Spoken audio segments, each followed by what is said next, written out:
There are 3 things ancient rabbis said you should never reveal. Not out of fear, not out of shame, but because the moment you speak them out loud, you lose your power. And modern neuroscience is just now proving they were right. But before I continue, I need you to do something. If this message resonates with your soul, if you feel in your bones that you've shared too much with the wrong people, type the Hebrew word shomer in the comments right now. It means guardian. By writing it, you're declaring to the universe that from this moment forward, you are the guardian of your own life. And hit that like button. Not for me, for you. Because when you like this video, you're accepting the protection this ancient wisdom offers. You're saying yes to the boundaries that will shield your future. Now, let me tell you what happened to a man named Aaron. Aaron was 41 years old, the son of immigrants who arrived in Brooklyn with nothing but a suitcase full of hope and hands ready to work. He grew up watching his father open a small corner store at 5 in the morning and return home at 11 at night, counting coins on the kitchen table under a flickering bulb. From childhood, Aaron understood that money was sacred, not in the sense of worshiping it, but in the sense of respecting it, of not wasting it, of treating it with the same reverence his father treated the Sabbath candles. Over the years, Aaron built a modest import business. He wasn't wealthy, but he had achieved something rare in this world: stability. He had savings that took him 12 years to accumulate dollar by dollar. He had a car that wasn't flashy, but it was his. And he had a family that loved him. He was happy with a simple happiness, the kind that doesn't need to be announced. One evening at a family gathering, his brother-in-law asked him directly, "Aaron, how are you doing financially?" It seemed like an innocent question. Normal, casual, and Aaron, being an open man, the type who believed honesty was always the best path, answered with details. He talked about his savings, about a new business venture he was about to launch, about the investment he had planned for months. He was honest. He was generous with information. 3 months later, something began to shift. His brother-in-law asked to borrow money just until the end of the month, he said. His wife's sisters started suggesting more expensive vacations. Even his friends began treating him differently, with a strange mixture of admiration and expectation that made him uncomfortable. And that new business, the one he had planned in silence for 2 years, started receiving unsolicited opinions. Doubts planted with the best intentions. Advice from people who understood nothing about the industry but who now felt entitled to comment because Aaron himself had opened the door. 6 months later, the business had not taken off as he hoped. The savings had shrunk because of the loans that were never repaid, and Aaron sat alone at night, asking himself what had gone wrong. It wasn't the economy. It wasn't bad luck. It was the moment he opened his mouth when he should have kept silent. This story isn't about selfishness. It's not about general distrust. It's about something the sages of the Talmud understood 2,000 years ago, something that modern neuroscience is only beginning to document. There is information that when shared too early or with the wrong people, loses its protective energy and becomes vulnerability. Listen to this phrase from the Talmud, from the tractate of Berachot. A man should not open his mouth to evil. The rabbis weren't just talking about insults or curses. They were talking about anything that leaves your mouth without the filter of wisdom. They were saying that words have weight, that everything you say about yourself and your life creates a reality, and not always the reality you want to create. Let me be clear about what we're discussing today. The first of the 3 things you must keep in absolute secrecy. The first is your financial situation. It doesn't matter if you have much or little. It doesn't matter if you're in the best economic moment of your life or the worst. In both cases, and this is what very few people understand, talking about your money puts you in a position of vulnerability that has no real benefit. The Talmud in the tractate of Baba Metzia has a teaching that for centuries Jewish merchants passed down to their sons before they went out to do business. Let not your right hand know what your left hand does.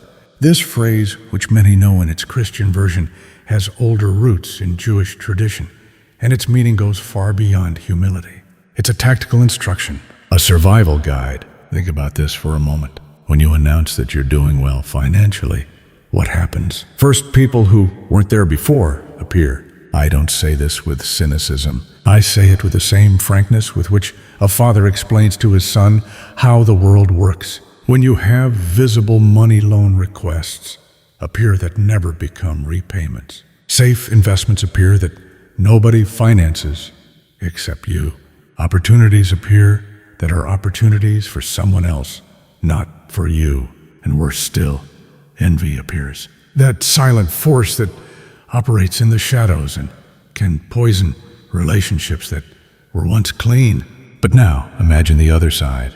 When you announce that you're going through a financial crisis, what happens? Banks close doors. Potential partners distance themselves. People who respected you begin to see you with pity or superiority. And you yourself, by verbalizing your problem, create an internal narrative of failure that becomes harder to break every time it's repeated. The wise person doesn't talk about their money because they understand that money is energy, and energy disperses when it's announced. There's a parable told in the Jewish communities of Morocco that arrived in America with Sephardic immigrants. The story speaks of a merchant named Yehuda who lived in Fez 300 years ago.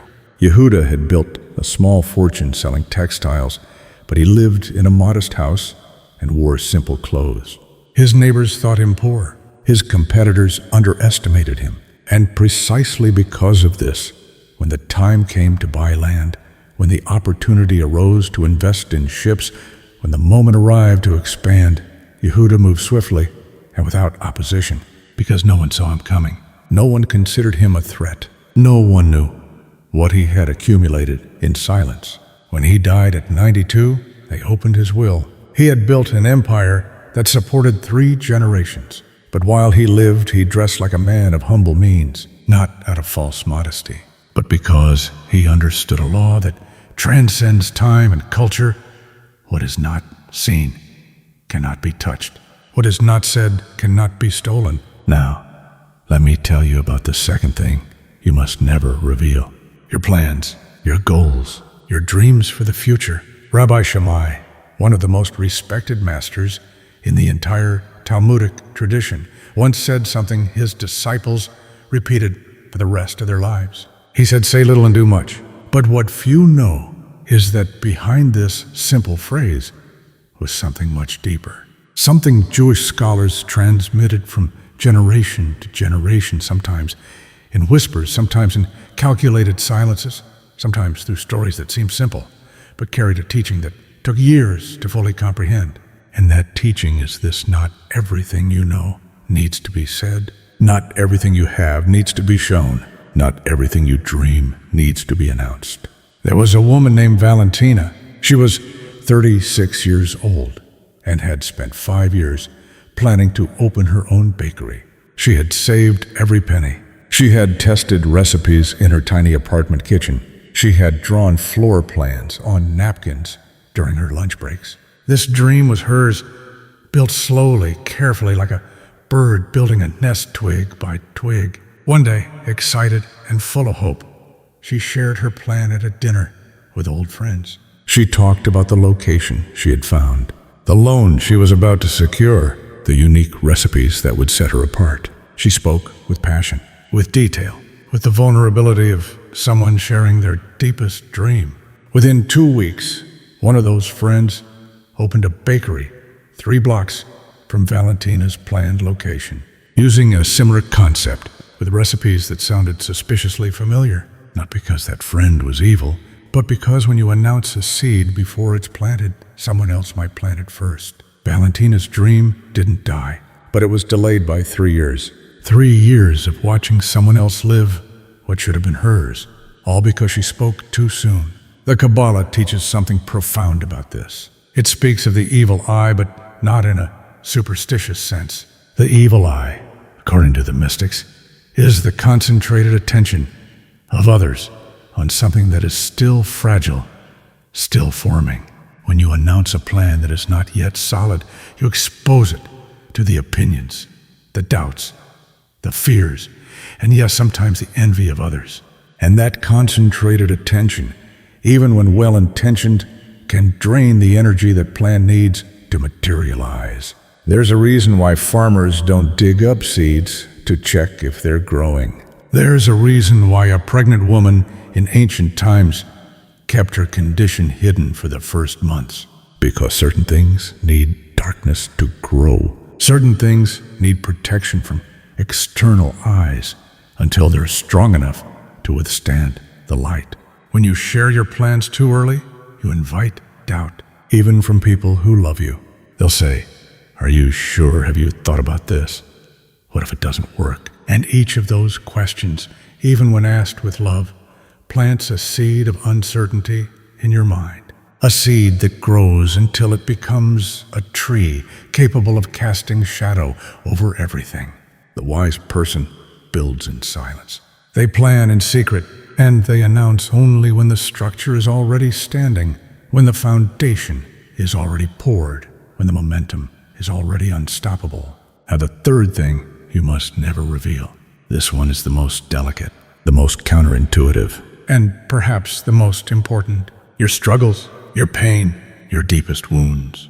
There was a man named Carlos, 53 years old. He had gone through a devastating loss. His wife of 28 years had passed away after a long illness. His grief was oceanic.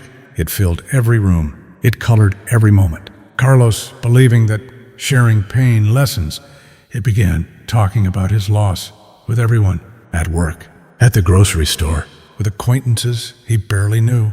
He wore his grief like a badge, visible to all. And something strange happened.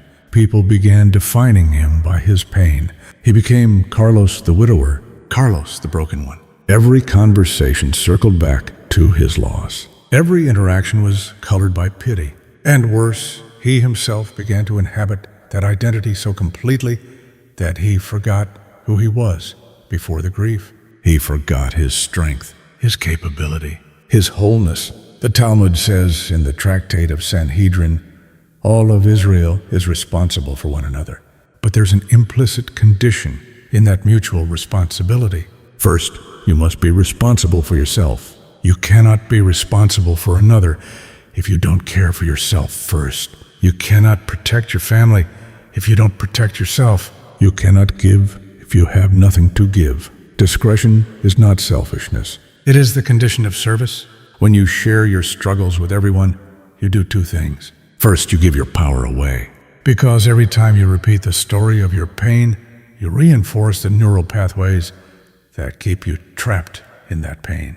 Modern psychology calls this rumination. The ancient rabbis called it dwelling in the pit. Second, you invite advice from people who are not qualified to give it. You invite opinions from those who have not walked your path. You invite judgment from those who do not understand your journey. And all of that noise, all of those voices drown out the one voice you most need to hear, your own. This doesn't mean you should suffer alone. It means you should be selective, profoundly selective, about who has access to your wounds, about who earns the right to enter the sanctuary of your pain. The Kabbalists describe this with the image of a flame. A candle burning inside a lantern can last for hours. The same candle exposed to the wind extinguishes in seconds. The candle hasn't changed. The environment changed. You are that candle. And discretion is the lantern. Now, I want to give you something concrete, something you can begin applying today. I call it the 3 circles of silence. Imagine 3 concentric circles like the rings a stone leaves when it falls into water. The first circle, the smallest, is closest to the center. This is the circle of the sacred. Here go the 3 things. We discussed your real financial situation, your most important goals, and your deepest struggles. This circle has one rule. What enters it only exits. When you decide it's the right time with the right person, for the right reason. Not because someone asked. Not because you want to impress someone. Not because you're feeling lonely. Only when all three conditions are met simultaneously. The second circle is the circle of confidants. Here go the people who have demonstrated with facts, not words, that they deserve access to your inner circle. How many people are in this circle for you? If you have more than 3, you're probably being too generous with your trust. If you have 0, you're probably being too closed off. The ideal number, according to Jewish tradition, is like the Anshe Hasod, the men of the secret. Few, tested, loyal. 1 or 2 is enough. 3 is the maximum most people can truly sustain. The third circle is the circle of the world. Here are all other people, and with them, you can be genuinely warm, present, generous, without needing to share what belongs to the first circle. You can be completely authentic with people in the third circle, without needing to be completely open. Authenticity doesn't require total transparency. You can be real without being an open book. There's a teaching in the tradition called door le door, which means from generation to generation. The idea is that wisdom doesn't belong to the one who discovers it. It belongs to the chain of those who receive it and transmit it. The knowledge a rabbi acquired wasn't his. It was a link in a chain that came from Sinai and had to reach the future. And this applies to personal wisdom too. The things you're learning today about protecting your energy, about knowing who to trust, about managing what you share, they're not just for you. They're for your children. They're for the way you'll teach them to move through the world. Because your children learn from 2 sources, what you tell them and what they see you do. And if they see that you maintain your dignity in silence, that you don't beg for validation, that you don't display your wounds to get attention, that you don't announce your conquest to impress, but simply act with the serenity of someone who knows their worth, that will be engraved in them in a way no conversation could achieve. Let me close with something I heard from an old rabbi in a synagogue many years ago. He was a man of 92, born in Morocco, who had lived more history than any book could contain. I asked him what was the most important lesson life had taught him. He was silent for a very long time, the kind of silence that doesn't make you uncomfortable, but fills the space. And then he said, I learned that the greatest power a human being has is not the strength of their voice. It's the strength of their silence. And then he smiled, the way old men smile when they know something the young are still learning. And he said, but don't ask me how long it took me to learn that. And that is the gift Jewish tradition offers you today. You don't need 92 years to learn what he took. You don't need to lose what Aaron lost. Yeah, you don't need to see Valentina's dream unravel. You don't need to carry the public weight Carlos carried. You can start today with the 3 circles, with the 3-second pause before you speak, with the decision to protect what is yours because it deserves to be protected.